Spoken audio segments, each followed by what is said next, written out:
পরীক্ষা দিয়ে রাতে বাড়ি ফেরার পথে বিন্দিয়া নামে একটি মেয়ে 5 জন নরপশু ধর্ষণের শিকার হয়। ধর্ষণের পর প্রমাণ মেটাতে পশুগুলো তাকে আগুনে পুড়িয়ে খুন করে পালিয়ে যায়। পুলিশ এই খুনের তদন্ত করে 5 জনকে অ্যারেস্ট করে। ঘটনাক্রমে ওই 5 জনই পুলিশের এনকাউন্টারে মারা যায়। কিন্তু ওই 5 ছেলের পরিবারের দাবি পুলিশ নিরপরাধ ছেলেদের খুন করেছে। এই জন্য কেসের তদন্তভার চলে যায় মানবাধিকার কমিশনের হাতে। ওই রাতে বিন্দিয়ার সাথে কি হয়েছিল আর পুলিশ কেন ওই 5 ছেলের এনকাউন্টার করলো, মূল রহস্য জানতে শেষ পর্যন্ত দেখতে হবে। Hello friends, this is Plabon and welcome to Plabon world. বলছি 2023 সালে তামিল ভাষায় মুক্তি পাওয়া crime suspense thriller movie Vindhiya victim ভার্ডিক্টের কথা। এটি একটি সত্য ঘটনার উপর অনুপ্রাণিত হয়ে তৈরি মুভি। তাহলে চলুন বন্ধুরা সেই রহস্যের উদ্ঘাটন করে আসি। প্রেক্ষাপট 2019, সময় প্রায় ভোর রাত। এই যে লোকটিকে দেখছেন তার নাম ভেলায়ুদ্ধম। ভেলায়ুদ্ধম পত্রিকা বিতরণের কাজ করে। ভেলায়ুদ্ধমের 2টি মেয়ে, বড় মেয়ের নাম বিন্দিয়া, ছোট জনের নাম বিজ্জি। 2 মেয়েকে ছোট রেখেই ভেলায়ুদ্ধমের স্ত্রী মারা গিয়েছিল। ভেলায়ুদ্ধমই 2 মেয়েকে লালন পালন করেছে। দুজনই পড়াশোনা করে। ভেলায়ুদ্ধমের স্বপ্ন 2 মেয়েকে উচ্চশিক্ষায় শিক্ষিত করে প্রতিষ্ঠিত করবে। ভেলায়ুদ্ধমকে একদিন দেখা যায় 2 মেয়েকে 2টি ঘড়ি গিফট করছে। বিন্দিয়া চাকরির জন্য অ্যাপ্লাই করেছিল। আজ তারই পরীক্ষা। এই জন্য সকাল সকাল সব প্রস্তুতি সেরে বিন্দিয়া তার স্কুটি নিয়ে বেরিয়ে পড়ে। পরীক্ষা কেন্দ্র শহরে হয়। বিন্দিয়া স্টেশনে স্কুটিটি রেখেই ট্রেনে করে পরীক্ষা দিতে আসে। পরীক্ষা শেষ হতে রাত হয়ে যায়। বিন্দিয়া তাদের স্টেশনে ফেরা মাত্রই ভেলায়ুদ্ধমকে কল করে জানিয়ে দেয়, আমি মাত্রই নামলাম, একা আসতে পারবো। এরপর বিন্দিয়া বাড়ির দিকে রওনা হয়। এখান থেকে সিন শিফট হয়। আমরা কিছু লোককে প্রোটেস্ট করতে দেখতে পাই। মূলত তাদের দাবি পুলিশ তাদের সন্তানদের মিথ্যা কেসে ফাঁসিয়ে এনকাউন্টার করেছে। এই জন্য বিচারের দাবিতে তারা প্রোটেস্ট করছে। যাদেরকে পুলিশ এনকাউন্টার করেছে পুলিশের দাবি তারা 5 জনই বিন্দিয়া রেপ এবং মার্ডার কেসের আসামি ছিল। তার মানে আমরা এখানে জানতে পারি বিন্দিয়া ওই রাতে বাড়ি ফেরার সময় রেপের পর মার্ডার হয়েছিল। তবে কিভাবে কি হয়েছিল তা আস্তে আস্তে জানা যাবে। পুরো দেশ তখন পুলিশের বিরুদ্ধে আন্দোলন শুরু করেছে। তারা ওই 5 জনের এনকাউন্টার সুষ্ঠু তদন্ত করে বিচার দাবি করছে। মিডিয়া, রাজনৈতিক মহল তখন পুরো উত্তপ্ত। বাধ্য হয়ে সরকার তখন মানবাধিকার কমিশনকে এই কেসটির তদন্তভার দেয়। এরপর মানবাধিকার কমিশন থেকে সাবেক কালেক্টর শিবগামীকে এই কেসের ইনভেস্টিগেশন অফিসার হিসেবে দায়িত্ব দেওয়া হয়। কিন্তু শিবগামীকে জানানোর পর শিবগামী বলে, আমি 6 বছর যাবৎ এসব থেকে দূরে আছি, আমি আর এসবের মধ্যে যেতে চাই না। মূলত শিবগামী এই কেসটি তদন্ত করতে চাচ্ছিল না। এদিকে শিবগামীকে এই কেসের তদন্তভার দেওয়া হয়েছে দেখে জনগণ শিবগামীর অফিসের সামনেই প্রোটেস্ট শুরু করেছে। শিবগামী সামনে এলে তারা শিবগামীর উপর ডিম, রং আরও অনেক কিছু ছুঁড়ে মারতে থাকে। মূলত 6 বছর পূর্বে শিবগামীর একটি ভুল সিদ্ধান্তের জন্য অনেক মানুষ মারা গিয়েছিল। এই জন্য শিবগামী এসব থেকে দূরে থাকতে চায়। শিবগামী মানবাধিকার কমিশনার কল করে জানিয়ে দেয়, ইনকোয়ারি করতে হয় করুন, বদলি করতে হয় করুন, আমি এই কেসটি নিচ্ছি না। তবে শিবগামীর কানে আন্দোলনরত লোকেদের কথাগুলো ভেসে আসছিল। তারা বলছিল, তোমার কত সাহস, তুমি এই কেস তদন্ত করবে, তোমার বিবেক বলতে কিছু নেই। শিবগামী তখন সিদ্ধান্ত নেয়, পূর্বের যে ভুলের জন্য তাকে আজ মানুষের কথা শুনতে হচ্ছে, এখনই উপযুক্ত সময় তার যোগ্যতার প্রমাণ দেয়া। তাই শিবগামী এই কেসটির তদন্ত করে তার যোগ্যতার প্রমাণ দিতে চায়। তবে কি ঘটেছিল 6 বছর পূর্বে তা জানতে আমাদেরকে 6 বছর পূর্বে নিয়ে যাওয়া হয়। শিবগামী তখন ডিস্ট্রিক্ট কালেক্টর। একটি গ্রামে গণেশ পুজোকে কেন্দ্র করে হিন্দু এবং মুসলিমদের বিরোধ চলছিল। খবর পেয়ে শিবগামীকে মুসলিমদের সাথে কথা বলে। মূলত মুসলিমদের দাবি তারা হিন্দুদের সাথে স্বাভাবিকভাবে আচরণ করে, তারা নিজেদের ঈশ্বরের মতো হিন্দুদের ঈশ্বরকে সম্মান করে। কিন্তু যখনই পুজোর সময় হয় তারা এই রাস্তা দিয়েই রথ নিয়ে যায়। আর তখন যদি মুসলিমদের কেউ রাস্তায় দাঁড়িয়ে থাকে বা যে কোনো কার্যকলাপে তারা প্রশ্ন তুলে, তাদেরকে সন্দেহ করে। এই জন্যই মূলত মুসলিমরা তাদের জায়গা দিয়ে হিন্দুদের এই রথ নিয়ে যেতে দিবে না। আবার প্রতি বছরই রথ এদিক দিয়ে যায়, অন্য কোনো রাস্তাও নেই। তাই শিবগামীর অনুরোধে মুসলিমরা সিদ্ধান্ত নেয় সন্ধ্যা 6টা থেকে 6:30 পর্যন্ত তারা বাড়ির মধ্যে থাকবে। এই সময়ের মাঝে যেন তারা রথটি নিয়ে যায়। শিবগামীও তাদের কথা রাজি হয়ে এই সিদ্ধান্তই দেয়। সব কিছু ঠিকঠাক করে শিবগামী ফিরে যাওয়ার পরই হিন্দু মুসলিমের দাঙ্গায় সেখানে অনেক লোক মারা যায়। সবাই তখন শিবগামীকে দোষারোপ করতে থাকে যে তার ভুল সিদ্ধান্তর কারণে হয়তো এই ঘটনাটি ঘটেছে। আর এজন্যই ডিপার্টমেন্টের ইনকোয়ারিতে শিবগামীকে অন্য ডিপার্টমেন্টে বদলি করে দেওয়া হয়। শিবগামী খুব ডিপ্রেসড হয়ে পড়েছিল। এই জন্য অনেকদিন সে চাকরির বাইরে ছিল। সিন আবার প্রেজেন্টে। তদন্তভার নেওয়া মাত্রই শিবগামী মানবাধিকার কমিশনে এসে প্রথমে ওই ছেলেদের স্বজনদের সাথে দেখা করে। মানবাধিকার কমিশন থেকে শিবগামীকে প্রধান করে 3 সদস্যের একটি কমিটি গঠন করেছে। এরপর ওই কমিটির উপস্থিতিতে শুরু হয় একের পর এক জিজ্ঞাসাবাদ। প্রথমেই ওই 5 ছেলের পরিবারের সবাইকে ডেকে এনে জানতে চাওয়া হয় আসলে কি ঘটেছিল। সন্তান হারানো বাবা মায়েরা তাদের কষ্টের কথা বলতে শুরু করে। কেউ বলছিল তার 10 বছরের সাধনার পর তার ছেলের জন্ম হয়েছিল, কেউ বলছিল তার পরিবার চলত ছেলের উপার্জনেই। সন্তান হারিয়ে তারা এখন নিঃস্ব, তারা শুধুমাত্র সুষ্ঠু বিচার চায়। তবে কি ঘটেছিল তা জানতে আমাদের ফ্ল্যাশব্যাকে নিয়ে যাওয়া হয়। একদিন সকালবেলা পুলিশের কিছু সদস্য বস্তি থেকে 5 জন ছেলেকে ধরে নিয়ে যায়। খবর পেয়ে পরিবারের সদস্যরা বস্তির সর্দার লজুকে নিয়ে সন্তানদের খোঁজে থানায় যায়, কিন্তু থানা থেকে জানা যায় তাদেরকে থানায় আনা হয়নি। লোগো বলে আমাদের লোকেরা দেখেছে, ওদের আপনারা ধরে নিয়েছেন, এখন অস্বীকার কেন করছেন? কিন্তু পুলিশ অ্যারেস্ট করার বিষয়টি অস্বীকার করে এবং তাদেরকে থানা থেকে বের করে দেয়। লজু তখন স্থানীয় এমএলএর সাথে যোগাযোগ করার চেষ্টা করে, কিন্তু এমএলএ মিটিংয়ে থাকার কারণে কথা বলা সম্ভব হয় না। লজু তখন বাকিদেরকে বাড়িতে পাঠিয়ে দেয় এবং নিজে পার্শ্ববর্তী থানায় খোঁজ নিতে চায়। সবাই বাড়ি ঠিকই ফিরছে। ফেরার সময় মা তার ছেলের কথা ভাবছে, ভাই ভাইয়ের কথা ভাবছে। কালো যারা একসাথে সময় কাটিয়েছে এখন তাদের পাওয়া যাচ্ছে না। আসলে এই মুহূর্তটা যারা এক্সপিরিয়েন্স না করেছে তারা বুঝতে পারবে না। কাঁদতে কাঁদতে সবাই বাড়িতে ফিরে লজুর জন্য অপেক্ষা করতে থাকে। কিছুক্ষণ পর লজুও ফিরে আসে। লজু এসেও জানায়, আমি পাশের থানায় খবর নিয়ে দেখেছি, সেখানে ওদের কোনো খোঁজ পাইনি। জানি না আমাদের ছেলেদেরকে কোথায় নিয়ে কি করেছে। এর মাঝে একটি মেয়ের চিৎকার শুনে সবাই ঘরে ফিরে টিভিতে দেখে ওই 5 জনকে পুলিশ এনকাউন্টার করেছে। নিউজে 5 জনের গুলিবিদ্ধ দেহ দেখাচ্ছে। নিউজে এটাও বলা হয় তাদের কোথায় এনকাউন্টার করা হয়েছে। শোনামাত্র সবাই সেই স্পটে যায়, কিন্তু পুলিশ কাউকেই কাছে যেতে দিচ্ছিল না। পুলিশ বলে, তোমরা সরকারি হসপিটালে যাও, বডি সেখানেই নেওয়া হবে। সবাই তখন সরকারি হসপিটালে যায়। সেখানেও বলে বডি মর্চুয়ারিতে আছে। মর্চুয়ারিতে গেলে ইন্সপেক্টর বিক্রম তাদেরকে বলে, তোমাদের ভিতর থেকে 5 জন আই উইটনেস হিসেবে সাইন করে চলে যাও, বডি আমরা কবরস্থানে পাঠিয়ে দেব। সবাই তখন বলে ওঠে, কি বলছেন এটা আপনারা? আমাদের সন্তানের বডি আমাদেরকে দিবেন, কবরস্থানে কেন পাঠাবেন? কিন্তু পুলিশ কিছুতেই তাদেরকে বডি দিতে চায় না। বিক্রম বলে, ওরা একটি মেয়েকে রেপ করে খুন করেছে, বেশি কথা বললে পুড়িয়ে শুধু ছাই পাঠাবো। বিক্রমের কথায় সবাই তখন উত্তেজিত হয়ে যায়। লজুও বলে, একে তো ওদেরকে খুন করেছেন, আবার বডিও দিচ্ছেন না, এটা অন্যায়। আমরা ভালো করেই জানি কোথায় গেলে কাজ হবে, আমরা আমাদের সন্তানদের বডি নিয়েই ছাড়ব। এরপর লজু সবাইকে নিয়ে স্থানীয় কাউন্সিলরের কাছে যায়। ঘটনার কথা শুনে এমএলএও আসে। তবে সবকিছু শোনার পর এমএলএ বলে, ঘটনাটি অনেক জটিল হয়ে গেছে, এখন যদি আমি এর মাঝে হস্তক্ষেপ করি আমাকেও সমস্যায় পড়তে হবে। তবে এমএলএ তার লয়ারের কাছে যেতে বলে, কিন্তু লয়ারের কাছে গেলেও কোনো কাজ না হওয়ায় পরবর্তী দিন সকালে সবাই মিলে কাউন্সিলর অফিসের সামনে প্রোটেস্ট শুরু হয় জোরালো আন্দোলন। যে জন্য কোর্ট বিন্দিয়া এবং ওই 5 ছেলের বডি সরকারি হসপিটাল সংরক্ষণের নির্দেশ দিয়ে দেয়। এটি ছিল মূলত মৃত 5 ছেলের স্বজনদের সবার জবানবন্দি। এরপর পুলিশের ডিসিপি বিশ্বনাথকে ডাকা হয়। বিশ্বনাথ বলে, আমি যখন থেকে এই শহরের ডিসিপির দায়িত্ব নিয়েছি তখন থেকেই নারী ও শিশুর নিরাপত্তাকে প্রাধান্য দিয়ে আসছি। প্রতি মিনিটে ইন্ডিয়া একটি রেপ হচ্ছে, প্রতিদিন 80-90টা কেস রেজিস্টার হয়, কিন্তু হাজারো ঘটনা চাপা পড়ে থাকে শুধুমাত্র সমাজে সম্মান হারানোর ভয়ে। ওই রাত 3:45 আমার কাছে একটি কল আসে। সিন আবার ফ্ল্যাশব্যাকে। কল পেয়ে এসপি ফ্লাইওভারের নিচে এসে দেখতে পায় একটি মেয়েকে পুড়িয়ে মারা হচ্ছে। তবে কেন এবং কিভাবে মারা হচ্ছে বা কাকেই মারা হচ্ছে তা এখনও আইডেন্টিফাই করা যায়নি। ওই রাতে ভেলায়েতদাম বিন্দিয়ার মিসিং কমপ্লেন করেছিল, তাই খবর পাওয়া মাত্রই ভেলায়েতদাম ভিজিকে নিয়ে বডিটি আইডেন্টিফাই করতে আসে। কিন্তু আইডেন্টিফাই করার মতো বডিতে তেমন কোনো চিহ্নই অবশিষ্ট নেই, সব পুড়ে গেছে। বোঝাই যাচ্ছে না এটি কার বডি। তখন ইন্সপেক্টর বিক্রম একটি ঘড়ি দেখিয়ে বলে, এটি এখানে পাওয়া গেছে। ভেলায়েতদাম দেখে এটি সেই ঘড়ি যেটি সে বিন্দিয়াকে গিফট করেছিল, তার মানে এটি বিন্দিয়ারই বডি। ভেলায়েতদাম ও ভিজি কান্নায় ভেঙে পড়ে। ভেলায়েতদাম বিশ্বাস করতেই চাচ্ছিল না এটি তার মেয়ের লাশ। এরপর পুলিশ ভেলায়েতদাম এবং ভিজির স্টেটমেন্ট নিয়ে বডিটিকে পোস্টমর্টমের জন্য পাঠিয়ে খুনিদেরকে ধরতে পুলিশ একটি টাস্ক ফোর্স গঠন করে। তারা ঘটনাস্থলের আশেপাশের 2 কিলোমিটার এলাকায় সন্দেহভাজনদের খুঁজতে শুরু করে। আশেপাশে সিসিটিভি ফুটেজ এবং মোবাইল নেটওয়ার্ক অ্যানালাইজ করা হয়, কিন্তু এর মাঝে এই খবরটি ভাইরাল হয়ে যায় যে একটি মেয়েকে রেপ করে জীবিত জ্বালিয়ে দেওয়া হয়েছে। এই ঘটনায় সাধারণ জনগণ বিচারের দাবিতে প্রোটেস্ট শুরু করে, যা স্টেট গভর্নমেন্ট থেকে সেন্ট্রাল গভর্নমেন্ট পর্যন্ত নাড়িয়ে দেয়। এই জন্য সিএম নিজেই এসপিকে কল করে বিকেলের মধ্যে এই কেসটিকে সলভ করার নির্দেশ দেয় এবং প্রেস মিটিং করে জনগণকে আশ্বাস দেয় খুব দ্রুত সময়ের মাঝেই খুনিদেরকে ধরে উপযুক্ত শাস্তি দেওয়া হবে।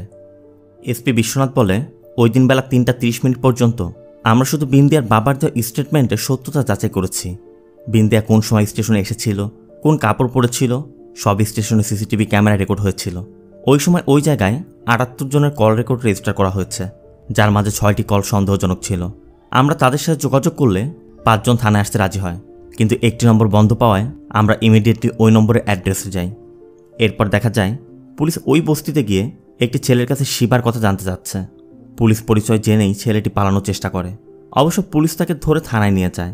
মূলত সেই শিবা যার নম্বরটি বন্ধ পাওয়া যাচ্ছিল, শিবাকে রেখে বাকি 5 জনকে তখন ছেড়ে দেওয়া হয়। এরপর বিক্রমের মারের মুখে শিবা স্বীকার করে তার সাথে আরও 4 জন ছিল। শিবার থেকে তথ্য নিয়ে পুলিশ একটি জঙ্গলের মাঝে যায়, যেখানে বস্তির আরও 5 জন ছেলেকে মাদক নিতে দেখা যায়। পুলিশ তাদের ধরার চেষ্টা করলে 4 জনকে ধরতে পারে। এর মাঝে একজন পালিয়ে যায়, যে কিনা বস্তিতে গিয়ে সবাইকে খবর দিয়েছিল। পুলিশ ওই 4 জনকে ধরার পর শিবাসহ 5 জনকেই বিন্দিয়ার খুনের সাসপেক্ট হিসেবে ম্যাজিস্ট্রেটের বাড়িতে নিয়ে যায়। পুলিশ 2 সপ্তাহের রিমান্ড আবেদন করে, কিন্তু ম্যাজিস্ট্রেট মাত্র 2 দিনের রিমান্ড মঞ্জুর করে। এরপর বিক্রম এসপি বিশ্বনাথকে বিষয়টি জানালে বিশ্বনাথ বলে, ঠিক আছে, ওদের সোজা ক্রাইম স্পটে নিয়ে যাও, আমি আসছি। কথা মতো 5 জনকে ক্রাইম স্পটে নিয়ে যাওয়া হয়। বিশ্বনাথ এসে ওই 5 জনকে বলে, ওই রাতে যা যা ঘটেছিল, কোথায় কি করেছ, ডেমো দেখাও। বিশ্বনাথের কথা মতো তারা অভিনয় শুরু করে। এদিকে পুলিশ সব রেকর্ড করছে। তারা 5 জন রাস্তার মাঝে বসে মাদক নেওয়ার অভিনয় করে, যার মাধ্যমে তারা বোঝাতে থাকে ওই রাতে এখানে বসে তারা কি করেছিল। তাদের ডেমো দেখে বোঝা যাচ্ছিল ওই রাতে বিন্দিয়ার স্কুটি নষ্ট হয়। বিন্দিয়া স্কুটি স্টার্ট করার চেষ্টা করছে, কিন্তু পারছে না।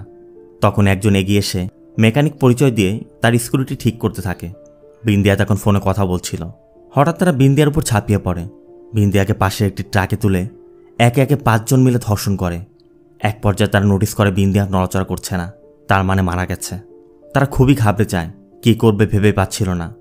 অনেক ভেবে চিনতে 2 জনের মাঝে বসিয়ে বিন্দিয়ার স্কুটি সহ তারা ব্রিজের নিচে নিয়ে যায়। এরপর বিন্দিয়ার পুরো শরীরে অ্যালকোহল ঢেলে আগুন জ্বালিয়ে দেয়।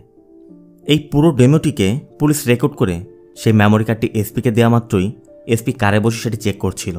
অন্যদিকে 5 জনকে বাসে তোলা হচ্ছে। হঠাৎ একজন বিক্রমের গানটি নিয়ে সবাইকে গান পয়েন্ট করে। বাধ্য হয়ে তখন অন্যরাও গান ফেলে দেয়। সেই সুযোগে অন্য 4 জনও গান তুলে নেয়। এদিকে চিৎকার চেঁচামেচি শুনে এসপি বিশ্বনাথ এসে প্রথমে সবাইকে সাবধান করে যে তোমরা স্যারেন্ডার করো, না হলে আমি গুলি চালাবো। কিন্তু তারা কোনো কথা না শুনেই বিশ্বনাথের উপরই গুলি চালায়। বিশ্বনাথ তখন 5 জনকে শ্যুট করে মেরে ফেলে। বিশ্বনাথ বলে, ওই রাতে আমি ঠিক না ভুল করেছিলাম আমি জানি না ম্যাডাম, তবে ওই ঘটনার পর পাবলিক আমাকে বাহবা দিয়ে ওই ম্যান প্রোটেক্টর দি রিয়েল হিরো নামে ডাকতে থাকে, কারণ আমি রেপিস্টের উপযুক্ত শাস্তি দিয়েছিলাম। এ পর্যন্ত আমরা যা কিছু দেখলাম এটি মূলত এসপির ভাষ্য। এরপর এসপির জবানবন্দি নেওয়া হলে বিন্দিয়ার বাবা ভেলায়দ্দামকে ডাকা হয়। ভেলায়দ্দাম এসে বলে, আমার মেয়ে অনেক প্রশ্ন করতো ম্যাডাম, আমি ভাবতাম ও কোনো পরীক্ষার প্রস্তুতির জন্য এসব জানতে চায়, কিন্তু ওর ডায়েরি দেখে বুঝলাম ও বর্তমান সমাজের অন্যায় অবিচার নিয়ে রিসার্চ করে কিভাবে সেগুলো দূর করা যায় সেগুলো নিয়েও ভাবে। আমার মেয়ে অনেক স্ট্রং ছিল ম্যাডাম। ওই রাতে ট্রেন থেকে নেমে ও আমাকে কল করেছিল। এখান থেকে সিন চলে যায় ঘটনার রাতে। বিন্দিয়ার ট্রেন থেকে নামা মাত্রই ভেলায়দ্দামকে জানানোর পর ভেলায়দ্দাম বাড়ির গেটে বিন্দিয়ার অপেক্ষা করছিল। অনেক সময় পার হয়ে যায়, বিন্দিয়ার দেখা নেই। তখন বিজি বিন্দিয়াকে কল করে। বিন্দিয়া জানে আমার বাইকটি হাইওয়ে ব্রিজের নিচে নষ্ট হয়ে গেছে। 5 জন ভাইয়া আছে এখানে, তারা ঠিক করছে। বিজি বলে, তুই অচেনা মানুষের কাছে সাহায্য চাইলি কেন? বিন্দিয়া বলে, একজন বলল সে মেকানিক। বিজি আবার জানতে চায় ওদের কি সন্দেহজনক মনে হচ্ছে, আমি কি বাবাকে পাঠাবো? বিন্দিয়া বলে, একটু কেমন যেন দেখতে। কথার মাঝে বাইকটি স্টার্ট হয়ে যায়। বিন্দিয়া বলে, চিন্তা করিস না, এখন আমি এসে পড়ব। কিন্তু এরপর সময় পার হতে থাকে, বিন্দিয়ার কোনো দেখা নেই। ফোনও বিজি পাওয়া যাচ্ছে। ভেলায়দ্দামও অনেক চিন্তিত, তাই বিন্দিয়ার খোঁজ করতে হাইওয়ে ব্রিজের নিচে যায়। ভেলায়দ্দাম দেখে সেখানে স্কুটিটি পড়ে আছে, অথচ আশেপাশে কোথাও বিন্দিয়া নেই।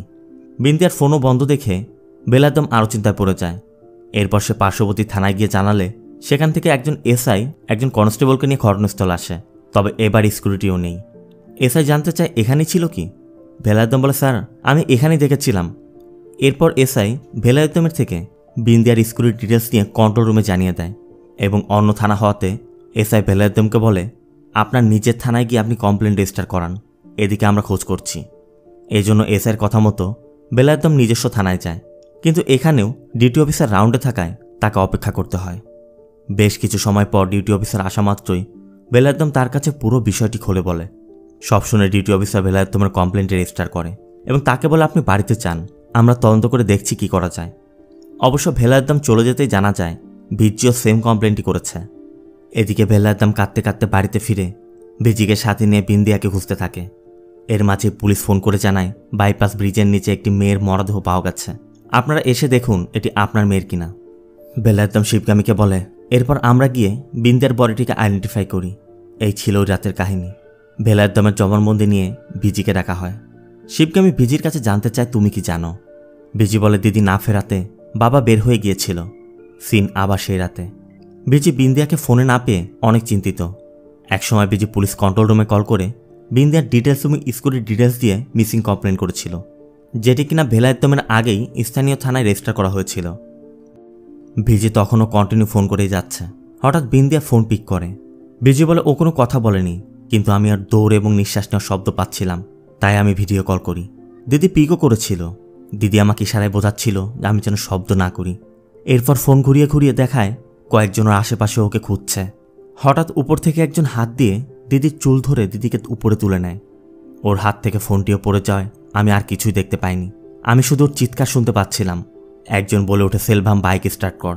এরপর আমি শুধু বাইপাসের বোর্ডটি দেখতে পাই। এরপরই কলটি কেটে যায়। এরপর যখনই বাবা ফিরে আসে আমি বাবাকে নিয়ে ওই জায়গাতে যাই যেখানে আমি বিন্দিয়াকে ভিডিও কলে দেখেছিলাম, কিন্তু সেখানে গিয়েও আমরা দিদিকে দেখতে পাইনি। এরপরে পুলিশ কল করে বডির কথা জানায়। এটি ছিল ভিজির জবানবন্দি। ভিজির জবানবন্দির মধ্য দিয়ে তদন্ত কমিটির সকলের জবানবন্দি নেওয়া শেষ। এরপর চলতে থাকে ইনভেস্টিগেশন। তদন্ত কমিটি ক্রাইম স্পট এবং আশেপাশের এলাকায়ও তদন্ত করতে শুরু করে। এর মাঝে পোস্টমর্টম রিপোর্ট এবং ডিএনএ রিপোর্টে এসে পড়ে। শিবগামী ওই 5 ছেলের ব্যাকগ্রাউন্ড ডিটেলস এবং সকলের থেকে রেকর্ড করার জবানবন্দি বিশ্লেষণ করতে শুরু করে। অন্যদিকে ওই 5 ছেলের এক পরিবারকে দেখানো হয়। ছেলের মা কাঁদতে কাঁদতে বলছে, আমাদের ছেলে তোমার পকেট থেকে টাকা চুরি করতে পারে, রাস্তা দিয়ে হেঁটে যাওয়া মেয়েদেরকে সিটি দিতে পারে, ও কখনো কাউকে রেপ করে খুন করতে পারে না। আমরা কি কখনো ন্যায় পাবো না? ছেলের বাবা বলে যদি না পাই এই কেরোসিন ঢেলে আমরাও মারা যাব। আমাদের চিতায় আগুন দেওয়ার আগেই আমাদের সন্তান চলে গেছে, আমরা বেঁচে থেকে কি করব? এর পরের সিন মানবাধিকার কমিশনে। জবানবন্দি নেওয়া সকলকে একসাথে ডাকা হয়েছে। কমিটির একজন ভেলায়তমকে বলছিল, আপনি কেন রাতে মেয়েকে আনতে চাননি? অবশ্য ভিজি তার জবাব দেয়। ভিজি বলে ঘটনাটি ট্রেনেও ঘটতে পারত, তখন কি বলতেন? মেয়ে বলে বাবাকে দোষারোপ করছেন, তাহলে সরকারের কাজ কি? ভেলায়তম বলে, দেখুন ম্যাডাম, আমি এখানে আমার মেয়েকে ফিরে পেতে আসিনি। আমি আমার ছোট মেয়েকে এবং অন্য মেয়েদেরকে বাস্তবতা এবং আইন সম্পর্কে শিক্ষা দিতে এসেছি। আপনাদের কাছে আমার অনুরোধ, কিভাবে এইসব মানুষের শাস্তি দেওয়া যায় এসব নিয়ে না ভেবে কিভাবে এসব বন্ধ করা যায় সেই ব্যবস্থা করুন। এরপর শিবগামী বিশ্বনাথকে বলে, আমি আপনার প্রোফাইল পড়েছি, 2 বছরে 2টি প্রমোশন, 17টি এনকাউন্টার, আর সবগুলোই আনপ্ল্যান্ড। বিশ্বনাথ বলে, ম্যাডাম সিচুয়েশনটা এমন ছিল। শিবগামী বিক্রমকেও ডেকে জানতে চায় ওই রাতে তারা কয়টা থেকে কয়টা পর্যন্ত সবার কল ডিটেলস কালেক্ট করেছিল। বিশ্বনাথ জানায় রাত 10টা থেকে 1টার মধ্যে। শিবগামী বিশ্বনাথ এবং বিক্রমকে আরও কিছু প্রশ্ন করে, যার জবাব দুজনের কেউই ঠিকমতো দিতে পারছিল না। শিবগামী আবারও জানতে চায় ভিজির তথ্য মতে ওই রাতে তারা সেলভাম নামে একজনকে ডেকেছিল। এই সেলভামকে? বিশ্বনাথ বলে ওঠে, ম্যাডাম সেলভাম নয়, ওটা শিবা। ও হয়তো ভুল শুনেছে। কিন্তু ভিজি মুখের উপর বলে ওঠে, ম্যাডাম আমি ভুল শুনিনি, ওটা সেলভামই ছিল। যার মাধ্যমে প্রমাণ হয়ে যায় পুলিশ সেলভামকে শিবা দ্বারা পরিবর্তন করেছে। তার মানে পুলিশের কথায় ঝামেলা আছে। অবশ্য এই বিষয়ে শিবগামীর কাছেও বেশ কিছু তথ্য প্রমাণ এসেছে। এই জন্য শিবগামী বিশ্বনাথকে বলে, আমি সব তথ্য পেয়েছি, এবার আপনি নিজে বলবেন না আমি বলবো? বিশ্বনাথও দেখছিল সকল তথ্য প্রমাণই সামনে এসে গেছে, তাই বিশ্বনাথ বলে, সরি ম্যাডাম, ওটা ফেক এনকাউন্টার ছিল। কিন্তু শিবগামী বলে, ফেক নয়, ওটা ছিল পরিকল্পিত খুন। কিন্তু কেন খুন করেছেন সেটা বলুন। এখান থেকে সিন আবার ফ্ল্যাশব্যাকে চলে যায়। এমএলএকে দেখা যায় তার ফ্যাক্টরিতে একজন সাংবাদিককে মারধর করছে। মূলত এই সাংবাদিকই এই নিউজটিকে ভাইরাল করেছিল, আর এজন্যই জনগণ এখন সরকারের উপর আঙুল তুলছে।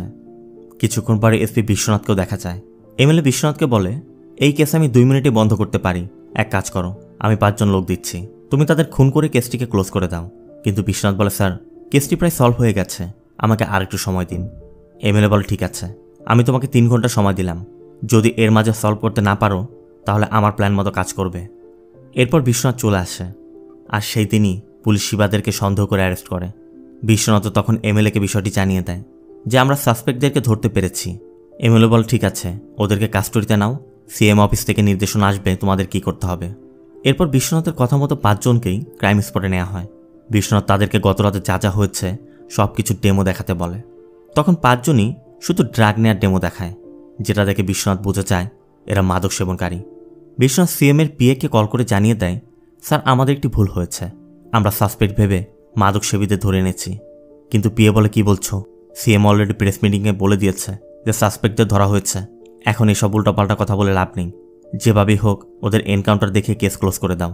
বিশ্বনাথ অবশ্য বলছিল এটা কিভাবে সম্ভব, কিন্তু পিএ বলে তোমার জন্য নতুন কি, এর আগেও তো 17টি করেছ, কোনো সমস্যা হচ্ছে হয়নি, এবারও কিছু হলে আমরা দেখব। তখন ওই 5 জনকে মারধর করে বলা হয়, তোমরা যদি এরকম অভিনয় করো তবেই তোমাদেরকে জীবিত ছেড়ে দেওয়া হবে। এক পর্যায়ে বাধ্য হয়ে 5 জন বিন্দিয়াকে রেপ করার ডেমো দেখায়, আর ওই মুহূর্তেই পুলিশ রেকর্ড করে রাখে। রেকর্ড শেষ হওয়া মাত্র বিশ্বনাথ গান বের করে। তখন একজন বলে ওঠে, স্যার আপনাদের কথা মতো আমরা সব করেছি, এখন ছেড়ে দিন আমাদের। অনঞ্জন বলে, স্যার আমার বাবা নেই, আমার মা অসুস্থ, ঘরে আমার বোন আছে, আমার উপার্জনই সব কিছু চলে। একজন বলে, স্যার আমার বাবা মা অসুস্থ, আমার দুবাইতে চাকরি হয়েছিল, আমি যাইনি তাদের দেখাশোনা করব বলে। আমরা ড্রাগ নিয়ে যদি অন্যায় করে থাকি আমাদের সাজা দিন, আমাদের মারবেন না। বিশ্বনাথ তখন চিন্তায় পড়ে যায়, এখন কি করবে। এর মাঝে এমএলএ কল করে আপডেট জানতে চায়। এমএলএ বলছিল তুমি ওদের মারবে কি মারবে না। এক পর্যায়ে বিশ্বনাথ বাধ্য হয়ে ওই 5 নিরপরাধ ছেলেকে গুলি করে খুন করে। এরপর সিএম এবং এমএলএর কথা মতো মিথ্যা এনকাউন্টারের নাটকটি সাজায়। বিশ্বনাথের কথা এটাই প্রমাণ হয়ে যায় এটি ছিল তাদের পরিকল্পিত খুন। তবে সবথেকে বড় ঝটকা তখনই লাগে যখন ডিএনএ রিপোর্টে জানা যায় ওই লাশটি বিন্দিয়ার নয়। পুলিশ ওই ব্যাপারটি জানত। বিশ্বনাথ নিজেই বলে, ডিএনএ রিপোর্ট পাওয়ার পর থেকে 2 দিন যাবৎ তারা বিন্দিয়াকে খুঁজে বেড়াচ্ছে, কারণ যদি তারা বিন্দিয়াকে এর মাঝে পেয়ে যেত তাহলে তারা বিন্দিয়াকেও খুন করে কেসটিকে ক্লোজ করে দিত। এর মাঝে খবর আসে বিন্দিয়ার খোঁজ পাওয়া গেছে। খবর পাওয়া মাত্রই শিবগামী বেরিয়ে পড়ে। এদিকে এনকাউন্টারের নামে 5 জন নিরপরাধ ছেলেকে খুনের দায়ে এসপি বিশ্বনাথ এবং ইন্সপেক্টর বিক্রমকে কাস্টডিতে নেওয়া হয়। ওই 5 ছেলের স্বজনরা তখন কান্নাকাটি করছিল আর বলছিল, আমরা টাকার বিনিময়ে যাদেরকে ভোট দেই তারাই আমাদের সাথে এই কাজগুলো করে, তো এই দোষগুলো তো আমাদের, আমরা তাদের নির্বাচিত করি। অপরদিকে বিন্দিয়াকে উদ্ধার করে হসপিটালে নেওয়া হচ্ছে। বিন্দিয়ার ট্রিটমেন্ট শুরু হয়। অনেক অপেক্ষার পর বিন্দিয়ার জ্ঞান ফিরে এলে আমরা বিন্দিয়ার মুখেই আসল ঘটনার কথা জানতে পারি। সিন চলে যায় ঘটনার রাতে। ওই রাতে বাস্তবে যা ঘটেছিল। বিন্দিয়া বাড়ি ফেরার পথে তার স্কুটির স্টার্ট বন্ধ হয়ে যায়। বিন্দিয়া স্টার্ট করতে অনেক চেষ্টা করছিল। তখন পাশের ট্রাকে 5 জন নেশার মদ খাচ্ছিল। তারা বিন্দিয়াকে দেখে এগিয়ে আসে। একজন বলে, আমি মেকানিক, আমি ঠিক করে দিচ্ছি। বিন্দিয়া বলে, সমস্যা নেই, আমার বাবাকে আসতে বলেছি, এসে পড়বে। লোকটি বলে, দেখো বোন, এত রাতে একা মেয়ে মানুষ এই রাস্তায় নিরাপদ না, ব্রিজের নিচে লাইট আছে, ওখানে গিয়ে অপেক্ষা করো, তোমার বাবা এলে চলে যেও। এই বলে তারা বিন্দিয়া এবং তার স্কুটিটি ব্রিজের নিচে নিয়ে যায়। এরপরই মূলত বিন্দিয়া ভিজ্জির সাথে ফোনে কথা বলেছিল। স্কুটিটি স্টার্ট হতেই বিন্দিয়া ফোন রেখে দেয়, আর তখনই ওই 5 জন বিন্দিয়ার উপর ঝাঁপিয়ে পড়ে। বিন্দিয়া তার কাছে থাকা স্কেল দেখিয়ে কোনো মতে সেখান থেকে পালানোর চেষ্টা করে এবং দৌড়ে একটি ট্রাক স্ট্যান্ডে গিয়ে লুকানোর চেষ্টা করে, কিন্তু তখনও ওই লোকেরা বিন্দিয়ার পিছু করে যাচ্ছে। এর মাঝে বিজ্জি ভিডিও কল করলে বিন্দিয়া বিজ্জিকে ওই লোকগুলোকে দেখাতে থাকে, কিন্তু তখনই উপর থেকে একজন বিন্দিয়াকে দেখে চুল ধরে টেনে হিঁচড়ে উপরে তুলে নেয়। তারা সবাই মিলে বিন্দিয়াকে ট্রাকে তুলে ওই ব্রিজের নিচ থেকে বিন্দিয়ার স্কুটিটিকে ওখান থেকে নিয়ে আসে। মূলত এই সময়ের মাঝেই বিন্দিয়াকে খুঁজতে তার বাবা বেলায়েতম সেখানে এসে স্কুটিটি পড়ে থাকতে দেখেছিল। আর স্কুটিটি নিয়ে যাওয়ার পর বেলায়েতম পুলিশের সাথে এসেছিল, যে জন্য তারা স্কুটিটি পরবর্তী সময় দেখতে পায়নি। এদিকে ভিন্দিয়াকে নিয়ে তারা বাইপাস রোডের দিকে যেতে থাকে। তারা চলন্ত ট্রাকের মাঝেই 4 জন মিলে ভিন্দিয়াকে ধর্ষণ করতে থাকে। 4 জনের ধর্ষণ হয়ে গেলে তারা বাইপাসের পাশে ট্রাক থামিয়ে তাদের ড্রাইভারকেও সুযোগ দেয়। আর তখনই সুযোগ পেয়ে বিন্দিয়া সেখান থেকে পালানোর চেষ্টা করে। বিন্দিয়া রোড ক্রস করে ফেললে তারা আর বিন্দিয়াকে ধরতে পারে না। বিন্দিয়া তখন বাইপাস ব্রিজের নিচে চলে যায়। বিন্দিয়ার পরনে কাপড় ছিল না, যা ছিল তাও ছেঁড়া। বিন্দিয়া দেখে সেখানে পুটলিতে কিছু কাপড় রাখা, যেগুলো কিনা পাশে এক ভিক্ষুক মহিলার ছিল। বিন্দিয়া নিজের ছেঁড়া জামাটি খুলে পুটলিতে থাকা একটি জামা পরে পাশেই ওই মহিলার উপর ছুঁড়ে ফেলে চলে যায়। অবশ্য বিন্দিয়া বুঝতে পারেনি সেখানে ওই মহিলাটি আছে। ওই 4 জনকেও দেখা যায় খুঁজতে খুঁজতে এখানেও এসে পড়েছে। বিন্দিয়া তাদের দেখা মাত্রই অন্য পাশে লুকিয়ে পড়ে। ওই 4 জনকে দেখা যায় খুঁজতে খুঁজতে ব্রিজের নিচে এসে পড়েছে। তারা টায়ারের আড়ালে ভিক্ষুক মহিলার উপর বিন্দিয়ার জামা দেখে তাকে বিন্দিয়া মনে করে এবং প্রমাণ মেটানোর জন্য পেট্রোল এনে মহিলার গায়ে পেট্রোল ঢেলে আগুন ধরিয়ে পালিয়ে যায়। বিন্দিয়া পাশে বসে সবই দেখছিল, কিন্তু কিছুই করার নেই।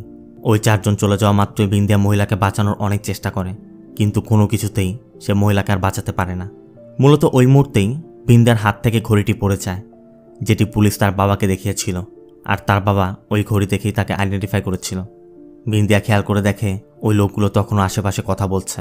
এই জন্য বিন্দিয়া সেখান থেকে পালিয়ে যাওয়ার সময় পাশের একটি ঝোপের মাঝে সেন্সলেস হয়ে পড়েছিল। এই ছিল মূলত আসল ঘটনা। বিন্দিয়াকে সেখান থেকে উদ্ধার করা হচ্ছে। এতক্ষণে সব সত্যিটা প্রকাশ হয়ে গেছে। সিএম ও এমএলএর কথা মতো এসপি এবং ইন্সপেক্টর 5 জনকে খুন করায় সিএম ও এমএলএর বিরুদ্ধে আইনি ব্যবস্থা নিতে গভর্নর এবং স্পিকারের বরাবর আবেদন করা হয়েছে, কারণ তারা তাদের রাজনৈতিক ভাবমূর্তি বজায় রাখতে নিরপরাধ 5 জনকে খুন করিয়েছে। সিন আবার হসপিটালে। বিন্দিয়াকে ডিসচার্জ করে বাড়িতে নেওয়া হচ্ছে। বাইরে আসা মাত্রই সাংবাদিকদের হাজার প্রশ্ন, কিভাবে হলো, কারা করল, আরও কত কি। বিরক্ত হয়ে বেলায়েতম বলে, তোমরা কি মানুষ? তোমরা কি জানতে চাও? কয়জন কিভাবে কি করলো? এসব জানতে চেয়ে কি করবে তোমরা? ভিকটিমকে আরও বেশি ক্ষতিগ্রস্ত করবে? একটি নিউজ বানিয়ে তোমাদের সব শেষ। তোমরা যদি পারো, আমি একজন বাবা হয়ে বলছি, আমার মেয়ের সম্পর্কে ডকুমেন্টারি তৈরি করো, মানুষের মাঝে পৌঁছে দাও। এই ঘটনাগুলো কিভাবে প্রতিরোধ করা যায় সেই ব্যবস্থা করো। এরপর বেলায়েতম বিন্দিয়াকে কথা বলতে দেয়। বিন্দিয়া সবার উদ্দেশ্যে বলে, 5 জন ভাই আমাকে রেপ করেছে। তারা হয়তো জানে না আমি তাদেরই ভিন্ন কোনো মায়ের পেটের বোন। আমি যখন তাদের থেকে বাঁচার জন্য লুকিয়েছিলাম, ওই ভাইয়েরা তারপরও আমার পিছু ছাড়েনি। ওই মুহূর্তে আমি রিয়েলাইজ করতে পারি, আমি কি তাদের থেকে রক্ষা পাবো? আমি কি আর আমার স্বপ্ন পূরণ করতে পারবো যা আমি শৈশব থেকে দেখে এসেছিলাম? আমি কি আমার বাবার সম্মান রাখতে পারবো? একজন বড় বোন হিসেবে আমার বোনের জন্য আমি একজন ভালো গাইডলাইন হতে পারবো? তখন শুধু আমার মাথায় এসব কাজ করছিল, অথচ ওই ভাইয়াদের মনে শুধু কাজ করছিল আমাকে খুঁজে পেতে হবে, তাদের যৌন ক্ষুধা মেটাতে হবে। আমি বিশ্বাস করি ওই ভাইয়েরাও হয়তো আমার কথাগুলো শুনতে পাবে। আমি শুধু তাদের কাছে জানতে চাই, যখন তোমরা আমার সাথে এই জঘন্য কাজটি করলে, তোমাদের কাছে আমি প্রাণ ভিক্ষা চেয়েছিলাম। তোমাদের কান তো আমার মুখের কাছে ছিল, তারপরও কি তোমাদের ব্রেইনে আমার বাঁচার আকুতি পৌঁছায়নি? তোমাদের যৌন ক্ষুধা মিটে যেতেই তোমরা আমাকে খুন করার চেষ্টা করলে। তোমাদের কি একবারও মনে হলো না আমিও একজন মানুষ, আমারও কিছু স্বপ্ন, কিছু ইমোশন থাকতে পারে? তোমাদের হৃদয় একটি মেয়ে সম্পর্কে এই অনুভূতি? আমি মনে করি আমাকে যে ভাইয়ারা রেপ করেছে, মেয়েদের সম্পর্কে তাদের অনুভূতি সমাজের অন্য পুরুষদের মতোই। তাই আমি ওই ভাইদের একজন বোন হয়ে সরকারের কাছে অনুরোধ করছি, প্রস্টিটিউশনকে বৈধতা দেয়া হোক, যাতে আমার মতো মেয়েদের তাদের যৌন ক্ষুধার শিকার হতে না হয়। এটিই ছিল বিন্দিয়ার শেষ কথা। বিন্দিয়াকে ডেকে ওরা যে মহিলাকে খুন করেছিল, বিন্দিয়া নিজে ওই মহিলার শেষকৃত্য সম্পন্ন করে। এর সাথে ওই 5 নিরপরাধ ছেলের বডিগুলোকেও তাদের স্বজনদের কাছে হস্তান্তর করা হয়। শিবগামী এখন এই কেস সলভ করে তার দূরদর্শিত যোগ্যতার প্রমাণ দিল। অন্য দৃশ্যে আমাদের ওই 5 জনকে দেখানো হয় যারা দেশের কোনো একটি জায়গায় আনন্দে ঘুরে বেড়াচ্ছে, তবে পুলিশ এখনও তাদের খুঁজছে। হয়তো তারাও একদিন ধরা পড়বে, তাদের কৃতকর্মের শাস্তি পাবে। মুভিটি এখানেই শেষ হয়। মুভিতে বেশ কিছু শিক্ষণীয় বিষয় ছিল যা আপনারা উপলব্ধি করতে পেরেছেন। তবে একটি বিষয় যেটি না বললেই নয়, সেটি হচ্ছে বিন্দিয়া সরকারের কাছে প্রস্টিটিউশনের বৈধতা চেয়েছে। আমার জানা মতে কোনো ধর্মেই প্রস্টিটিউশনকে বৈধতা দেয়া হয়নি, তাই এই সম্পর্কে আমি কোনো কথা বলতে চাচ্ছি না। শুধুমাত্র মুভির মধ্যে যা কিছু বলা হচ্ছে, যা কিছু তুলে ধরা হচ্ছে, আমি আপনাদের সামনে তুলে ধরার চেষ্টা করেছি। মুভিটি কেমন লাগলো কমেন্ট করে জানাবেন। ভিডিওটি ভালো লাগলে ভিডিওতে লাইক দিয়ে চ্যানেলটিকে সাবস্ক্রাইব করতে একদম ভুল করবেন না। এতক্ষণ আমাদের সাথে থাকার জন্য ধন্যবাদ সকলকে।